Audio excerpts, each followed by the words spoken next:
the summer of 1912, a young boy named Bobby Dunbar vanished without a trace.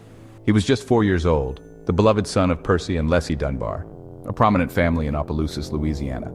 The Dunbars had taken a trip to Swayze Lake for a weekend of fishing and relaxation. But what was meant to be a peaceful retreat quickly turned into every parent's worst nightmare.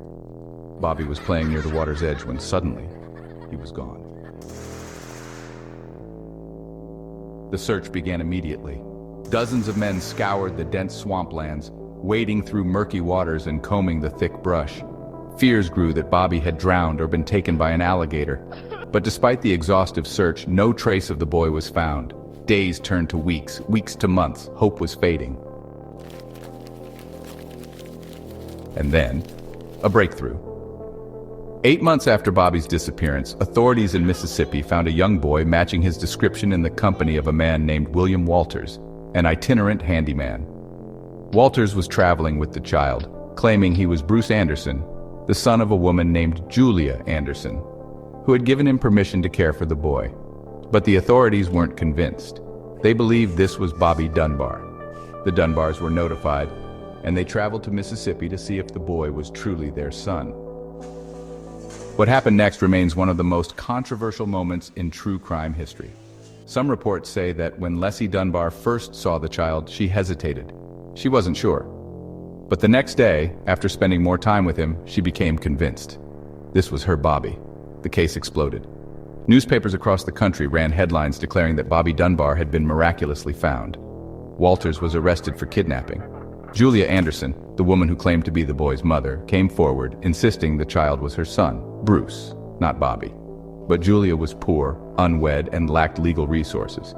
She had no photographs, no official documents, only her word. And in 1913, that wasn't enough. The court sided with the Dunbars. The boy was legally declared to be Bobby Dunbar. William Walters was convicted of kidnapping and sent to prison. Julia Anderson was left devastated. And that's where the story should have ended. But it didn't. For decades, Bobby Dunbar grew up as part of the Dunbar family. He married, had children of his own, and lived a normal life. But even as he aged, whispers remained. Some family members noticed inconsistencies in his story. He didn't look like the Dunbars. He had no memory of his early childhood. And then, nearly a century after his disappearance, came the biggest revelation of all. In 2004, Bobby Dunbar's granddaughter, Margaret Dunbar Cutright, began digging into her family's history. She uncovered old news reports, testimonies, and most importantly, a chance to conduct a DNA test. The results were undeniable.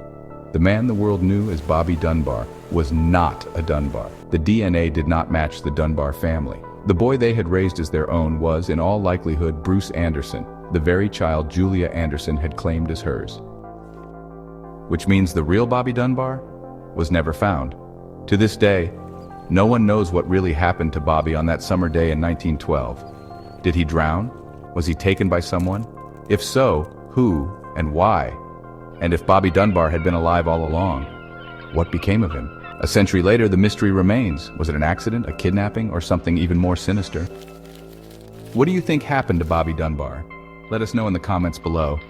And if you love unsolved mysteries, make sure to like, subscribe, and hit the bell icon so you never miss a new video.